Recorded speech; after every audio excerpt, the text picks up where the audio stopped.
আজ আসুন আমরা উপদেশের এই শিরোনামের দ্বারা ঈশ্বরের বাক্য অধ্যয়ন করি। আসুন জগতে যাই। এই যুগে ঈশ্বর আমাদের আধুনিক প্রযুক্তি, পরিবহন, যোগাযোগের বিভিন্ন অগ্রগতি প্রদান করেছেন,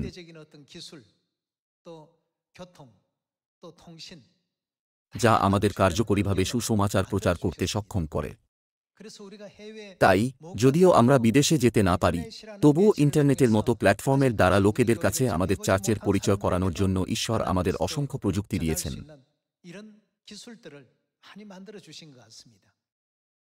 ঈশ্বর আমাদের সাহায্য করছেন। সব জায়গায় সুসমাচার প্রচারের জন্য ঈশ্বর অসংখ্য অনুকূল পরিবেশ সৃষ্টি করেছেন, এবং এমনকি যাদের সময়ের কমতি আছে, তারাও যাতে ইন্টারনেটের মাধ্যমে তাদের সুবিধামতো সুসমাচার করতে পারে সেটা সুনিশ্চিত করেছেন। অতএব আমরা দেখতে পারি যে এই যুগ হল জগতে সুসমাচার প্রচার করা সুবর্ণ যুগ। এখানে আজ আমাদের সাথে তারা আছেন যারা বিদেশে যাচ্ছেন এবং যারা যাচ্ছেন না।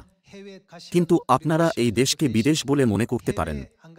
যদি আমরা স্বর্গরাজ্যকে আমাদের ঘর বলে মনে করি, তাহলে এই পৃথিবী কি একটা বিদেশ হবে না? যেহেতু বলা হয়েছে যে আমরা হলাম আত্মিক প্রবাসী, তাই আমরা এখানেও কার্যকরীভাবে বিদেশে আছি। আমি আশা করি যে যারা শারীরিকভাবে বিদেশে যাবেন, তারা সেখানে পরিশ্রমের সাথে সুসমাচার প্রচার করবেন, এবং অন্যরা এই আত্মিক বিদেশে পরিশ্রমের সাথে সুসমাচার প্রচার করবেন।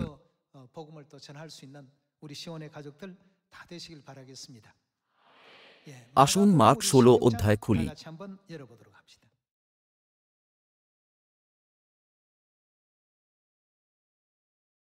মার্ক 16 অধ্যায় 15 পদে লেখা আছে, আর তিনি তাহাদিগকে কহিলেন, তোমরা সমুদয় জগতে যাও। তিনি কি বলেছিলেন? সমস্ত জগতে যাও এবং সমস্ত সৃষ্টির নিকটে সুসমাচার প্রচার করো। যে বিশ্বাস করে ও বাপ্তাইজিত হয়, সে পরিত্রাণ পাইবে, কিন্তু যে অবিশ্বাস করে, তাহার দণ্ডাজ্ঞা করা যাইবে।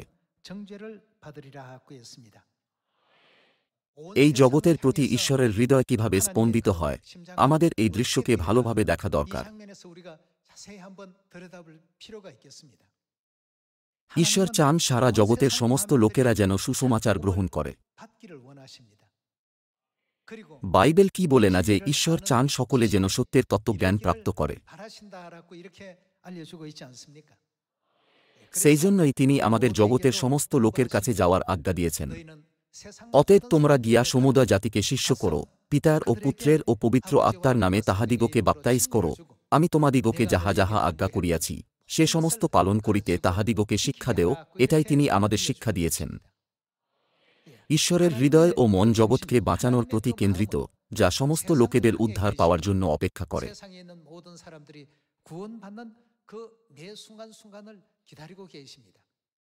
আসুন প্রথম তিমোথী 2 অধ্যায় 4 পদ দেখি।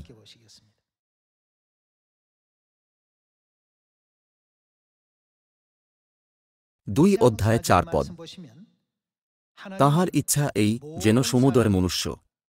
ঈশ্বর কি চান? এটা বলে যে ঈশ্বর চান যেন সমুদয় মনুষ্য পরিত্রাণ পায়। প্রেরিত পৌল যীশু খ্রিস্টকে জানার আগে, যারা যীশুকে বিশ্বাস করেছিল, তিনি তাদের গ্রেপ্তার করেছিলেন, কারাগারে বন্দী করেছিলেন এবং অত্যাচার করেছিলেন। তাহলে প্রেরিত পৌল খ্রিস্টকে জানার পর কি হয়েছিল? তিনি কি এমন ব্যক্তি হননি যিনি এমনকি কঠিন পরিস্থিতির মধ্যেও কখনো নড়ে না গিয়ে খ্রিস্টের বিষয়ে প্রচার করার জন্য তার জীবন নিয়োজিত করেছিলেন? যখন আমরা আমাদের চারপাশে দেখি, এখনও এরকম লোকেরা আছে যারা খ্রিস্টকে জানার আগের প্রেরিত পৌলের মতো আচরণ করে, কারণ তাদের কাছে ঈশ্বরের মণ্ডলীর বিষয়ে সঠিক জ্ঞান নেই। তাদের শিক্ষা না দেওয়া হল আমাদের দোষ। কেন আমরা অত্যাচার পাই, তার বিভিন্ন কারণ আছে। সবথেকে বড় কারণ হল আমরা তাদের সত্যের বিষয়ে জানাইনি এবং শিক্ষা দিইনি। যেহেতু তারা আমাদের চার্চের বিষয়ে সত্য জানে না, তাই অনলাইনে পাওয়া অদ্ভুত গুজবের উপর ভিত্তি করে তারা আমাদের বিচার করে। কিন্তু যারা সত্যের বিষয়ে জানে এবং ঈশ্বরের মণ্ডলীতে সাক্ষাৎ করে, তারা আমাদের সদস্যদের বিষয়ে বলে, সত্যিই কি এই জগতে এরকম স্বর্গদূতেরা আছে? যদি জগতের সবাই এই সদস্যদের মতো হয়, তাহলে স্বাভাবিকভাবেই শান্তি আসবে। যখনই আমি এরকম গল্প শুনি, আমি প্রায়ই চিন্তা করি, এর কারণ হলো আমরা তাদের কাছে প্রচার করতে ব্যর্থ হয়েছি। সেই জন্যই ঈশ্বর আমাদের সমরিয়া ও পৃথিবীর প্রান্ত পর্যন্ত যাওয়ার আজ্ঞা দিয়েছেন। এখন যেমন 2 অধ্যায় 4 পদে লেখা আছে, ঈশ্বরের ইচ্ছা এই যেন সমুদয় মনুষ্য পরিত্রাণ পায়। তিনি আর কি চান? ও সত্যের তত্ত্বজ্ঞান পর্যন্ত পৌঁছিতে পারে। লোকেদের সত্য জানানোর জন্য আমাদের কি তাদের শিক্ষা দেওয়া উচিত নয়? যেহেতু আমরা প্রথমে সত্য জেনেছি এবং গ্রহণ করেছি, তাই যারা পরে আসবে তাদের শিক্ষা দেওয়া হলো আমাদের দায়িত্ব। যখন লোকেরা সত্য শুনবে, তখন প্রায় সবাই ঈশ্বরের কাছে ফিরে আসবে। তাহলে কেন তারা এত সময় ধরে ঈশ্বরের মণ্ডলীকে অত্যাচার করছে? কারণ তারা জানে না যে আমরা কারা। তারা শুধুমাত্র নিন্দাজনক গল্প শুনেছিল এবং অন্ধকারের শক্তির দ্বারা বন্দী হয়েছিল। কিন্তু যখন জ্যোতি চমকাবে, তারা অনুভব করবে এই জায়গা জ্যোতিতে ভরে আছে, কিন্তু গুজব এমনভাবে ছড়ানো হয়েছিল যেন এটা অন্ধকারের জায়গা। আমাদের গোয়ানাক চার্চে মাতার প্রদর্শনী অনুষ্ঠিত হচ্ছে। একদিন একজন মধ্যবয়সী স্ত্রীলোক প্রদর্শনীতে আমন্ত্রিত হয়েছিলেন। তাকে খুবই চিন্তিত দেখাচ্ছিল। তিনি চার্চের বিষয়ে একটা ভিডিও দেখেছিলেন এবং তার হৃদয় সম্পূর্ণ স্বস্তি পেয়েছিল। তিনি আমাদের বলেছিলেন যে তিনি এমনকি আমাদের চার্চের সামনে দিয়ে যেতেও পারতেন না। কেন আপনি যেতে পারেননি? আমরা জিজ্ঞাসা করেছিলাম। জানা গিয়েছিল যে আশেপাশের কোনো একটা চার্চ গুজব ছড়িয়েছিল এই বলে যে ঈশ্বরের মণ্ডলীতে একবার প্রবেশ করলে কেউ বাইরে বের হতে পারে না। এই চার্চ জানত যে একবার লোকেরা সত্যে এলে তাদের মিথ্যা প্রকট হয়ে যাবে এবং ঈশ্বরের সত্য চমকাবে। পরিণামস্বরূপ তারা আমাদের বিষয়ে ভয়ানক গুজব ছড়িয়েছিল, যা তাকে 20 বছরেরও বেশি সময় ধরে ঈশ্বরের মণ্ডলীতে আসতে বাধা দিয়েছিল। আসলে আমাদের চার্চের সামনে দিয়ে গেলে তিনি তাড়াতাড়ি বাড়ি পৌঁছাতে পারবেন, কিন্তু তার বদলে তিনি এটাকে এড়ানোর জন্য আরও দীর্ঘ পথ বেছে নিয়েছিলেন। একবার তিনি চার্চে আসার পর এবং মাতার প্রদর্শনী দেখার পর তিনি খুবই প্রভাবিত হয়েছিলেন এবং অনুভব করেছিলেন যে ঈশ্বরের মণ্ডলী সারা জগতে এরকম ইতিবাচক প্রভাব ফেলে। খুবই আশ্চর্যের যে তিনি একজন অগ্রদূত হয়েছিলেন এবং আশেপাশের সকলকে বলেছিলেন, আমাকে যেমন বলা হয়েছিল ঈশ্বরের মণ্ডলী তেমন নয়, তোমার নিজে গিয়ে দেখা উচিত। এইভাবে আমি শুনেছিলাম যে তিনি অন্যদের আসতে উৎসাহিত করেছিলেন। যখন আমরা আমাদের বিষয়ে লোকেদের স্পষ্টভাবে বলি না, তখন শয়তান তাদের সন্দেহ করতে এবং চিন্তা করতে পরিচালিত করে যে এই চার্চের মধ্যে কিছু ভুল হচ্ছে।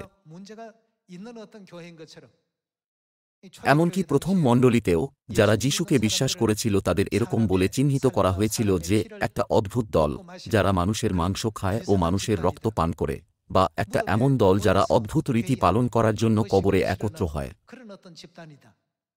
এইভাবে বিশ্বাসীরা ভয়ানকভাবে অত্যাচারিত হয়েছিল। আজকের সময়েও একই। তাই প্রথম তিমথি 2 অধ্যায় 4 পদে ঈশ্বর আমাদের বলেছেন, ঈশ্বর চান সমস্ত লোকেরা যেন উদ্ধার পায়। আমাদের এটা মনে রাখা উচিত। ঈশ্বর আরও চান যেন সমস্ত মানবজাতি সত্য জানে।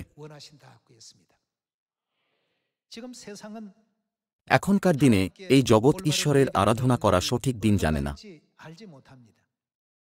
তারা এমনকি এটাও জানে না যে তাদের নিস্তার পর্ব পালন করা উচিত কিনা। ঈশ্বর আমাদের ঈশ্বরের পর্বের নগর সিয়নে পালিয়ে যেতে বলেছেন, কিন্তু সেখানে পালিয়ে যাওয়ার জন্য তাদের কি জানা উচিত নয় যে সিয়ন কোথায়? তারা জানে না যে সিয়ন কি, কারণ তারা তাদের আশেপাশের লোকেরা যা বলে সেটাই বিশ্বাস করে। পরিণামস্বরূপ তারা এটা না জেনেই অন্ধভাবে মৃত্যুর পথে হাঁটছে যে বিশ্রামদিন সঠিক নাকি রবিবারের আরাধনা অথবা ক্রিসমাস সত্য নাকি নিস্তার পর্ব।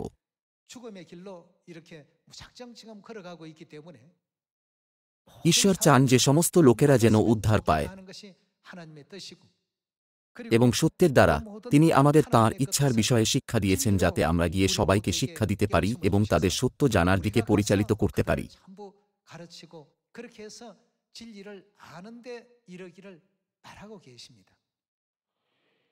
স্বল্পকালীন হোক বা দীর্ঘকালীন, বিদেশি মিশনে যাওয়া খুবই আনন্দের ও উত্তেজনাপূর্ণ। আমাদের যাওয়ার কারণ কি? আমরা কি তাদের সত্য জানতে সাহায্য করার জন্য যাচ্ছি না?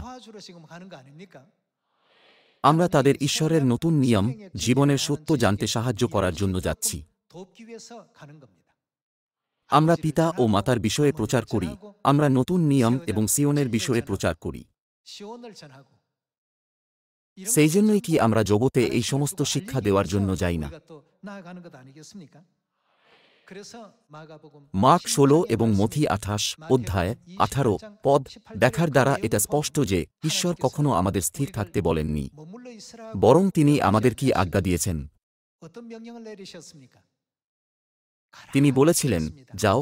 তাই আমাদের অবশ্যই যাওয়া উচিত, সেটা অভ্যন্তরীণভাবে হোক বা আন্তর্জাতিকভাবে। আমরা শুধু তাদের আসার জন্য অপেক্ষা করতে পারি না, আমাদের অবশ্যই যাওয়া উচিত। যিশু বলেছিলেন, যাও এবং পিতা ও পুত্র ও পবিত্র আত্মার নামে তাদের বাপ্তাইজ করো।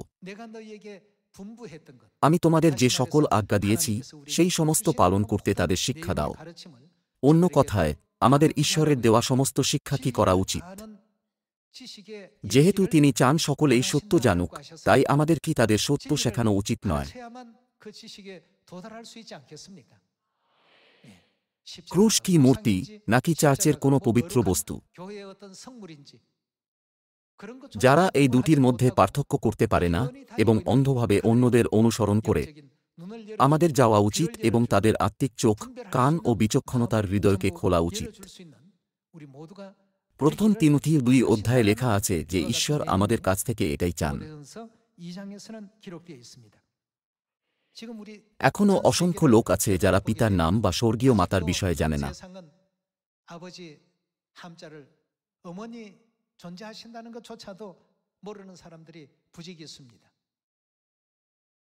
তাদের সত্য জানতে পরিচালিত করার জন্য অন্ধভাবে দাবি করা উচিত নয় যে আসুন ঈশ্বরকে বিশ্বাস করি। এটা হল তাদের এই সত্য শিক্ষা দেওয়ার বিষয়ে। এখনও এমন কিছু অঞ্চল আছে যেখানে কোনো চার্চ স্থাপিত হয়নি। এমন জায়গা আছে যেখানে কোনো নবী বা সদস্য নেই। এমন জায়গা আছে যেখানে এমনকি বাইবেলের অস্তিত্বই নেই।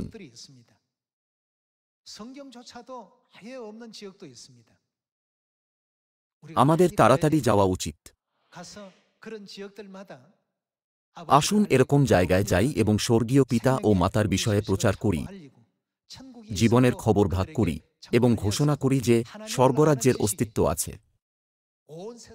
এরকম করলে সারা জগতে ঈশ্বরের জ্ঞান উপচে পড়বে। আসুন রোমীয় 10 অধ্যায় 14 পদ দেখি।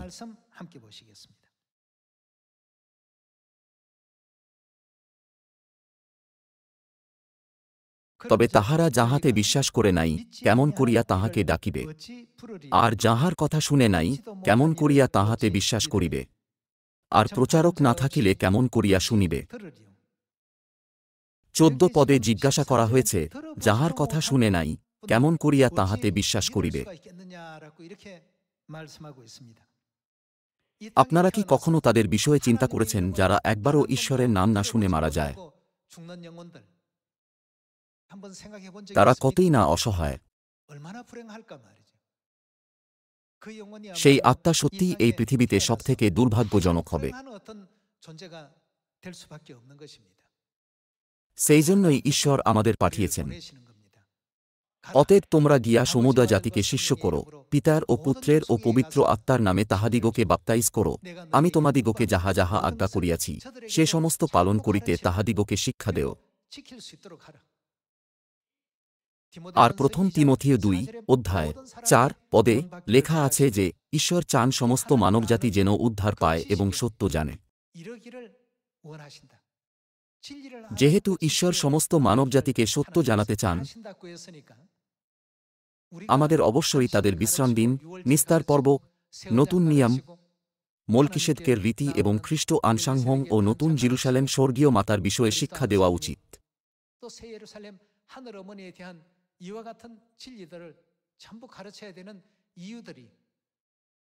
বাইবেলের দ্বারা ঈশ্বর আমাদের জানিয়েছেন যে এটাই হল তাঁর ইচ্ছা। কত লোক আছে যারা বাইবেল না দেখে বা একবারও ঈশ্বরের নাম না শুনে মারা যায়।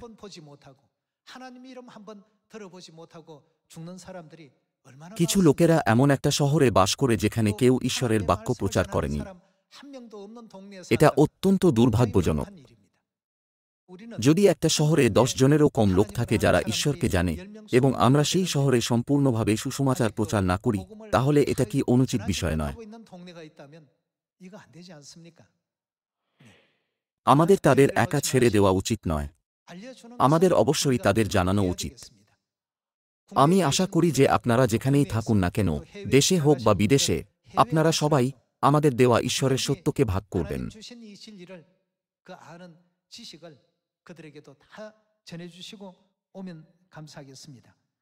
যার বিষয়ে আমি কখনো শুনিনি, আমি কিভাবে তাকে বিশ্বাস করতে পারি? কেউ আমাকে প্রচার না করলে আমি কিভাবে শুনতে পারব? রোমীয় 10 অধ্যায় 14 পদে দেওয়া বাক্য হল একটা গুরুত্বপূর্ণ শিক্ষা যা ঈশ্বর আমাদের সেই বিষয়ে জাগ্রত করার জন্য দিয়েছেন যে এই যুগে আমাদের কি করা উচিত।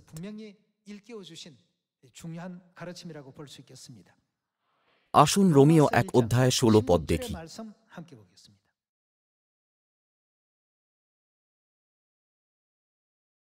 রোমীয় 1 অধ্যায় 16 পদ। কেননা আমি সুসমাচার সম্বন্ধে লজ্জিত নহি, কারণ উহা। এটা কি? প্রত্যেক বিশ্বাসীর পক্ষে পরিত্রাণার্থে ঈশ্বরের শক্তি। এই সুসমাচার হল ভালো খবর। আর এই সুসমাচার হল আমাদের উদ্ধারের জন্য দেওয়া ঈশ্বরের শক্তি। এই জন্য এটা অবশ্যই ঈশ্বরের শক্তির দ্বারা প্রচারিত হওয়া উচিত। কারোর নিজের ক্ষমতার দ্বারা সুসমাচার প্রচারিত হতে পারে না। বাইবেল আমাদের বলে এটা হল ঈশ্বরের শক্তি, যা যারা বিশ্বাস করে তাদের প্রত্যেকের কাছে উদ্ধার নিয়ে আসে। অতএব সুসমাচার তাদের প্রতি কি করে যারা এখনও পাপ ও মৃত্যুর শৃঙ্খলে আবদ্ধ আছে।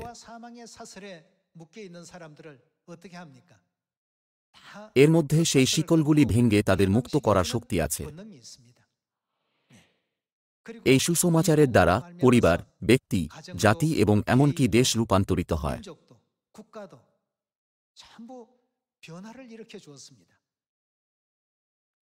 সেই পরিবর্তন আনার শক্তি সুসমাচার থেকে আসে। সেই জন্যই বাইবেলে ঈশ্বর আমাদের এরকম ইতিহাস দেখিয়েছেন, আমাদের এই শক্তিশালী সুসমাচারের দায়িত্ব দিয়েছেন এবং বলেছেন, যাও এবং সমস্ত জাতিকে শিষ্য করো, পিতার ও পুত্রের ও পবিত্র আত্মার নামে তাদের বাপ্তাইজ করো, এবং আমি তোমাদের যা কিছু আজ্ঞা দিয়েছি সে সমস্ত পালন করতে তাদের শিক্ষা দাও।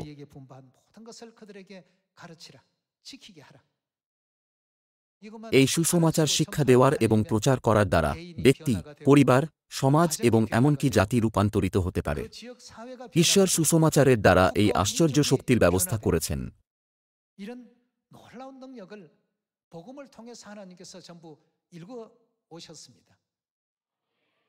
আমি আপনাদের অনুরোধ করি চুপ করে বসে থাকবেন না, বরং সুসমাচারের দ্বারা সেই জগৎকে রূপান্তরিত করুন যা স্বর্গীয় পিতা ও স্বর্গীয় মাতার দ্বারা উদ্ধারের যোগ্য।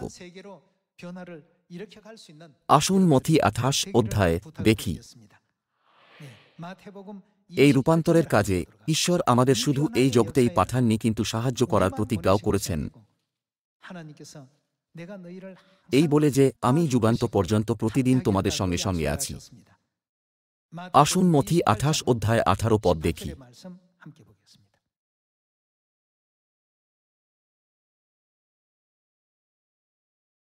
তখন যীশু নিকটে আসিয়া তাহাদের সহিত কথা কহিলেন, বলিলেন, স্বর্গে ও পৃথিবীতে সমস্ত কর্তৃত্ব আমাকে দত্ত হইয়াছে। অতএব তোমরা গিয়া সমুদয় জাতিকে শিষ্য করো, পিতার ও পুত্রের ও পবিত্র আত্মার নামে তাহাদিগকে বাপ্তাইজ করো।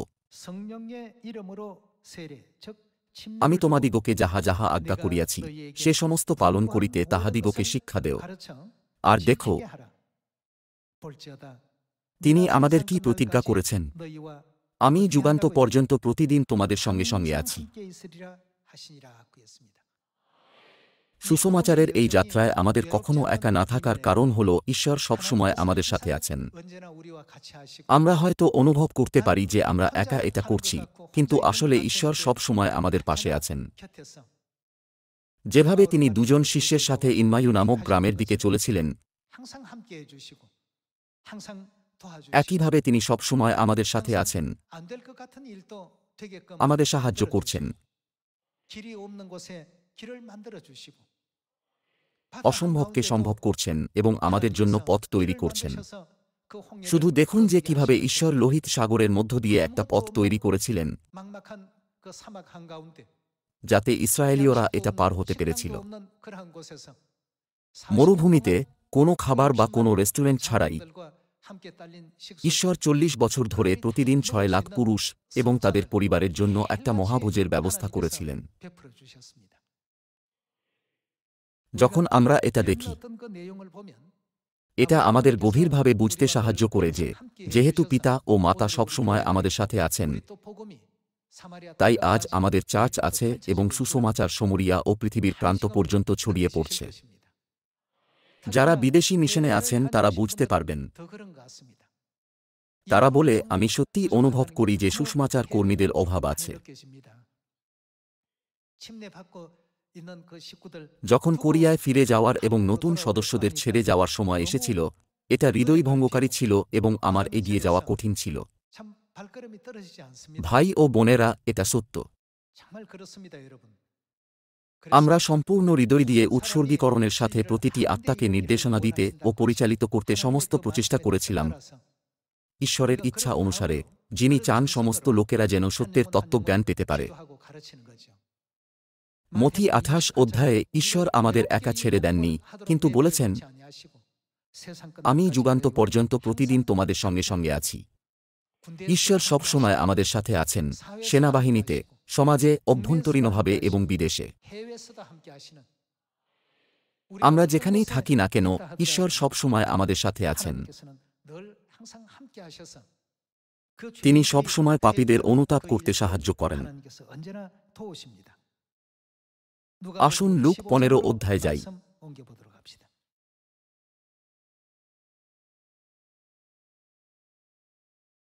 আসুন লুক 15 অধ্যায় 7 পদ দেখি। আমি তোমাদিগকে বলিতেছি, তদ্রূপ একজন পাপী সে কি করলে? মন ফিরাইলে স্বর্গে আনন্দ হইবে। যাহাদের মন ফিরানো অনাবশ্যক, এমন 99 জন ধার্মিকের বিষয়ে তত আনন্দ হইবে না। এটা কি লেখা নেই যে আরও বেশি আনন্দ হবে? ঈশ্বর এই বলে তাঁর হৃদয় ব্যক্ত করেছেন যে 99 জন ধার্মিক ব্যক্তির থেকে একজন পাপীর অনুতাপ করার জন্য স্বর্গে বেশি আনন্দ হবে।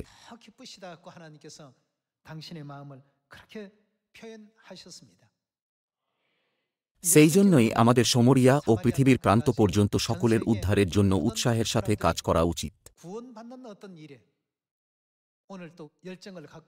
লোকেরা এমন জিনিস করতে চায় না যা তারা উপকারী নয় বলে মনে করে।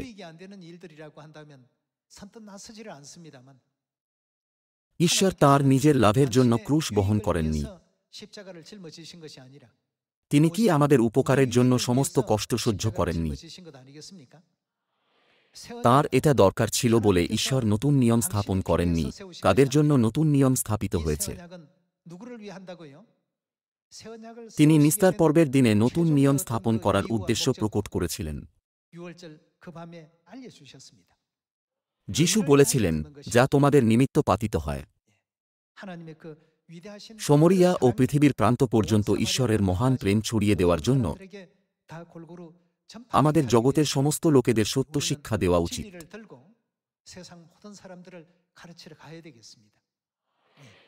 কোরিয়াতে এখনও অনেক লোকেরা আছে যারা এখনও পর্যন্ত ঈশ্বরের বাক্য শোনেনি, এবং একইভাবে বিদেশেও অনেক লোকেরা আছে। আমি আপনাদের অনুরোধ করি তাদের ঈশ্বরের বাক্য শেখানোর জন্য সমস্ত প্রচেষ্টা করুন, যাতে তাদের আত্মা অনন্ত স্বর্গরাজ্যের দিকে পরিচালিত হতে পারে। যখন এই জীবন শেষ হয়ে যাবে, আমরা কোথায় যাব? আসুন আমরা প্রকাশিত বাক্য 7 অধ্যায় 9 পদ দেখি।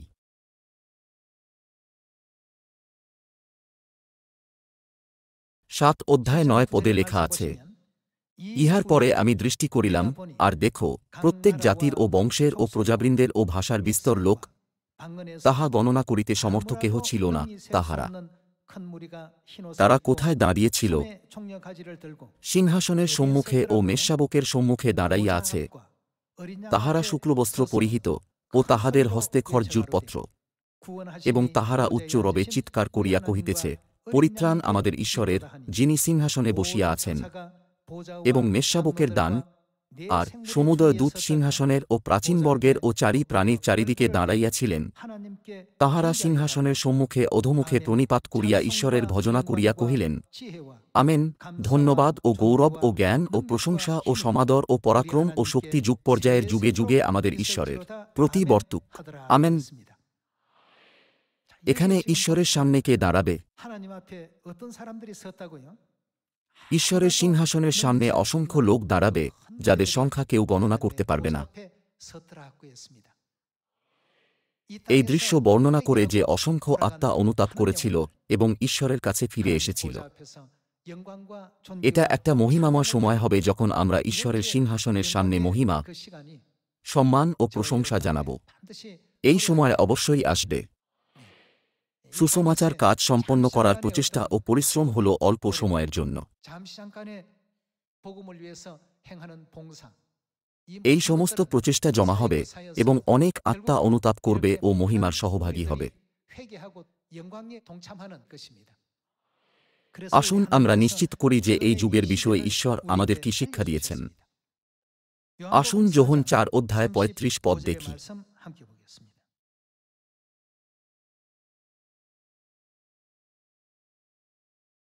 তোমরা কি বলো না, আর 4 মাস পরে শস্য কাটিবার সময় হইবে? দেখো, আমি তোমাদিগকে বলিতেছি, চক্ষু তুলিয়া ক্ষেত্রের প্রতি দৃষ্টিপাত করো, শস্য এখনই ইতিমধ্যেই কি হয়ে গেছে, কাটিবার মতো শ্বেতবর্ণ হইয়াছে। আসুন 36 পদ দেখি। যে কাটে সে বেতন পায় এবং অনন্ত জীবনের নিমিত্ত শস্য সংগ্রহ করে, যেন যে বুনে ও যে কাটে উভয়ে একত্র আনন্দ করে। কেননা এ স্থলে এই কথা সত্য, একজন বুনে আরেকজন কাটে। আমি তোমাদিগকে এমন শস্য কাটিতে প্রেরণ করিলাম, যাহার জন্য তোমরা পরিশ্রম করো নাই, অন্যেরা পরিশ্রম করিয়াছে, এবং তোমরা তাহাদের শ্রমক্ষেত্রে প্রবেশ করিয়াছ। এই দৃষ্টিকোণ থেকে ইতিমধ্যেই শস্য কাটার সময় এসে গেছে।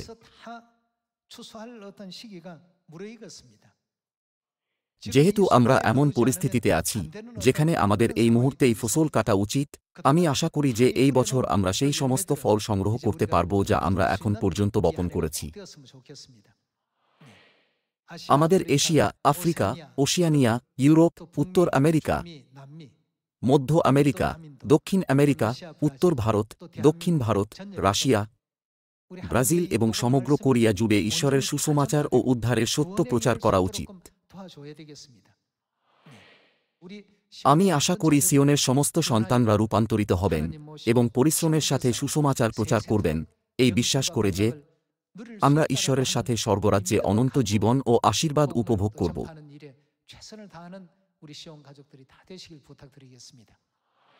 আজকের উপদেশের শিরোনাম হল, আসুন জগতে যাই। এটা শুধু শারীরিকভাবে জগতে যাওয়া নয়, তাই না? লোকেদের শিক্ষা দেওয়ার জন্য আমাদের নিজেদের সাথে ঈশ্বরের প্রেম, আশীর্বাদ এবং সত্য নিয়ে যাওয়া উচিত। পিতার প্রেম, মাতার প্রেম এবং ভাই ও বোনদের সমর্থনকে সাথে নিয়ে আসুন আমরা প্রতিটি দেশে অনেক লোককে জাগ্রত করি, তাদের অনুতাপ করতে পরিচালিত করি ও তাদের সত্যের শিক্ষা দিই। আমি আশা করি যে এটা সেই আশীর্বাদপূর্ণ সময় হবে যখন আমরা অন্ধকারে থাকা লোকেদের জ্যোতির দিকে পরিচালিত করতে পারব। আজকের বার্তার মধ্যে আপনারা অনুগ্রহ খুঁজে পেয়েছেন আশা করে আমি আজকের উপদেশ সমাপ্ত করি। আপনাদের অনেক ধন্যবাদ।